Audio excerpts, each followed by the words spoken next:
কেন অহংকার করতে পারবো না? তো রব্বুল আলামিন বলছেন, হে বান্দা সকল, তুমি কি নিয়ে অহংকার করবে সেটা তুমি বুঝে নাও। তোমার তো দাম নাই, তোমার তো মান নাই, তোমার তো সম্মান নাই।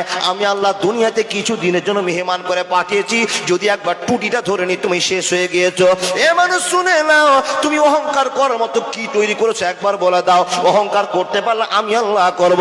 আপনি যদি আল্লাহকে প্রশ্ন করেন, আল্লাহ তুমি কি করেছো আমাকে দেখিয়ে দাও, তো রব্বুল আলামিন বলছেন, তোর বাপের সামনে, তোর চোখের সামনে, তোর গোষ্ঠীর সামনে এত বড় আসমানকে ঝুলিয়ে রেখেছি, এটা দেখে কি তোর মনে হয় না আমার নাম সামাদ, আমার নাম সামাদ, আমার নাম সামাদ? এর অর্থ হলো, এর মানে হলো, এর ব্যাখ্যা বিশ্লেষণ হলো, আমার কাছে সবাইকে আসতে হবে, আমি কারো কাছে যাব না, আমি কারো কাছে যাব না। এর মানে হলো আল্লাহ সামাদ। হে মানুষের দল, তুমি কি জন্য অহংকার করবে? তোমার কি আছে, তুমি কেন অহংকার